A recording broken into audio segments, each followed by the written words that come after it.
वैदिक सभ्यता।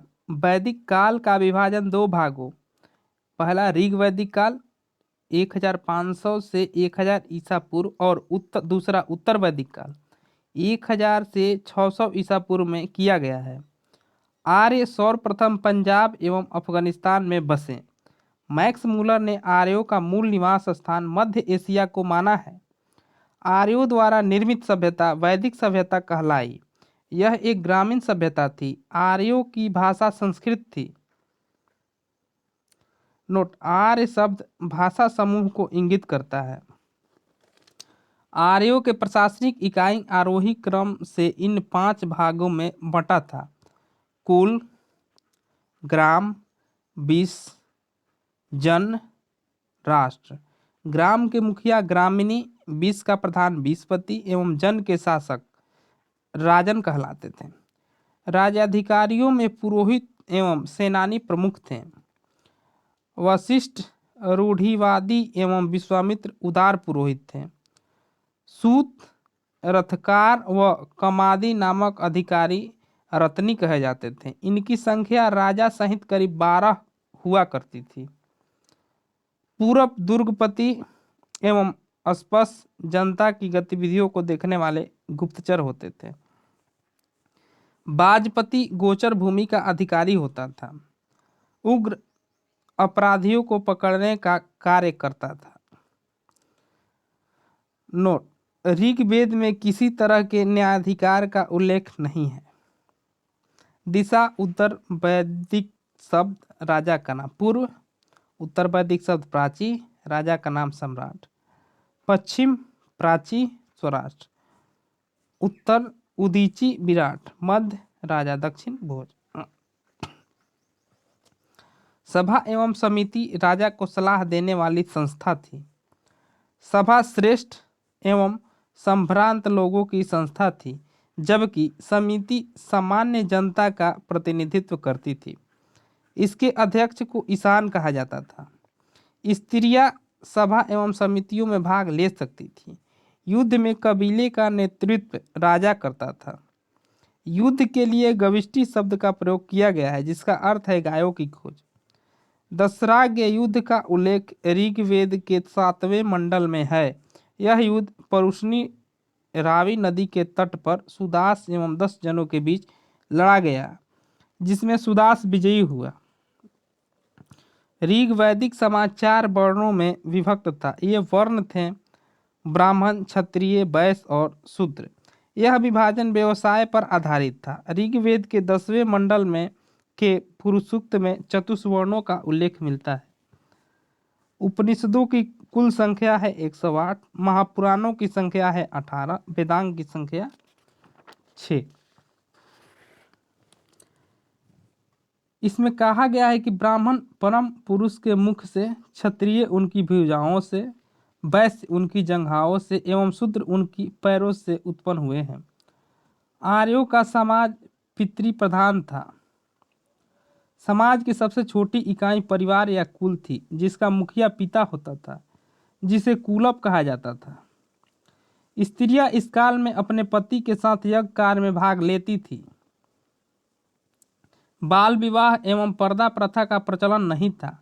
विधवा अपने मृतक पति के छोटे भाई देवर से विवाह कर सकती थी। स्त्रियां शिक्षा ग्रहण करती थी। ऋग्वेद में लोपामुद्रा, घोषा, सिकता, अपला एवं विश्वास जैसी विदुषी स्त्रियों का वर्णन है। गार्गी ने याज्ञवल्क्य को वाद विवाद की चुनौती दी थी। जीवन भर अविवाहित रहने वाली महिलाओं को अमाजु कहा जाता था। जीविकोपार्जन के लिए वेद वेदांग पढ़ाने वाला अध्यापक उपाध्याय कहलाता था। आर्यों का मुख्य पेय पदार्थ सोमरस था। यह वनस्पति से बनाया जाता था। आर्य मुख्यतः 3 प्रकार के वस्त्रों के उपयोग करते थे। पहला वास, दूसरा अधिवास और तीसरा उष्णीस।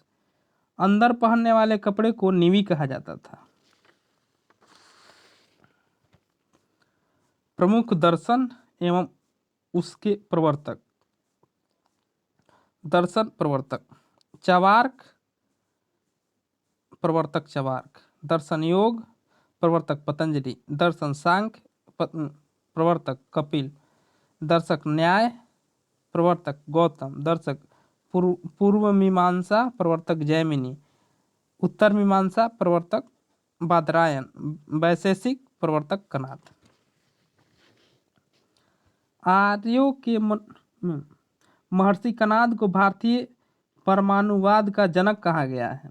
आर्यों के मनोरंजन के मुख्य साधन थे संगीत, रथ दौड़, घुड़दौड़ एवं ध्रुत क्रीड़ा। आर्यों का मुख्य व्यवसाय पशुपालन एवं कृषि था। गाय को अधन्या न मारे जाने योग्य पशु की श्रेणी में रखा गया था। गाय की हत्या करने वाले या उसे घायल करने वाले के लिए वेदों में मृत्यु दंड अथवा देश से निकाले की व्यवस्था की गई है। आर्यों की प्रिय पशु सर्वाधिक प्रिय पशु घोड़ा। आर्यों का प्रिय पशु घोड़ा एवं सर्वाधिक प्रिय देवता इंद्र थे। आर्यों द्वारा खोजी गई धातु लोहा थी, जिसे श्याम अयस कहा जाता था। तांबे को लोहित अयस कहा जाता था। नोट: भारतीयों को लोहे का ज्ञान ईसा पूर्व 8वीं सदी में प्राप्त हुआ। व्यापार हेतु दूर दूर तक जाने वाला व्यक्ति को पणी कहते थे। लेन देन में वस्तु विनिमय की प्रणाली प्रचलित थी। ऋण देकर ब्याज लेने वाले को वेकनोट सूदखोर कहा जाता था। मनुष्य एवं देवता के बीच मध्यस्थता की भूमिका निभाने वाला देवता के रूप में अग्नि की पूजा की जाती थी।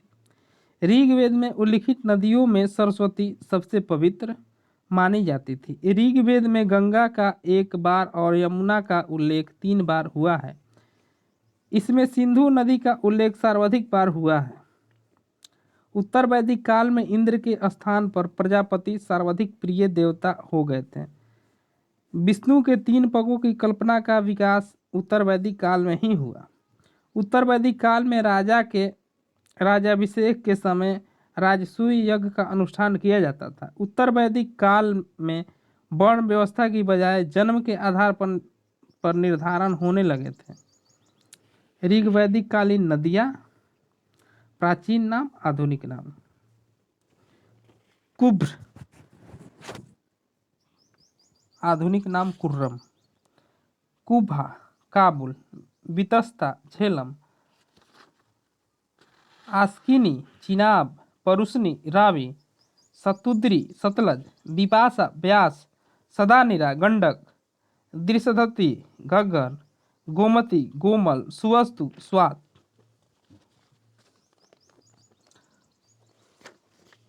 ऋग्वैदिक कालीन देवता संबंध। इंद्र, युद्ध का नेता एवं वर्षा का देवता।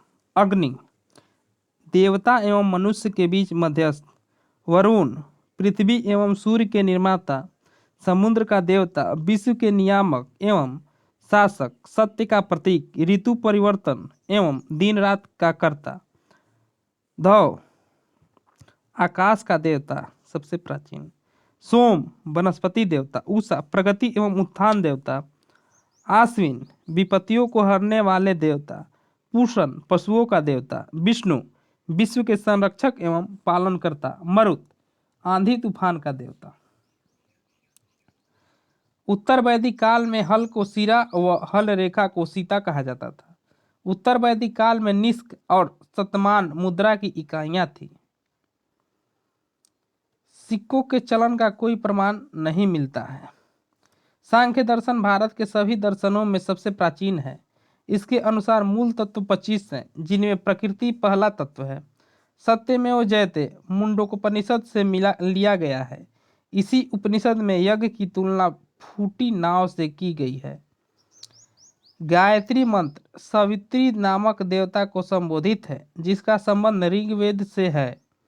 लोगों को आर्य बनाने के लिए विश्वामित्र ने गायत्री मंत्र की रचना की। श्राद्ध की प्रथा पहल दत्तात्रेय ऋषि के बेटे निमि ने शुरू की।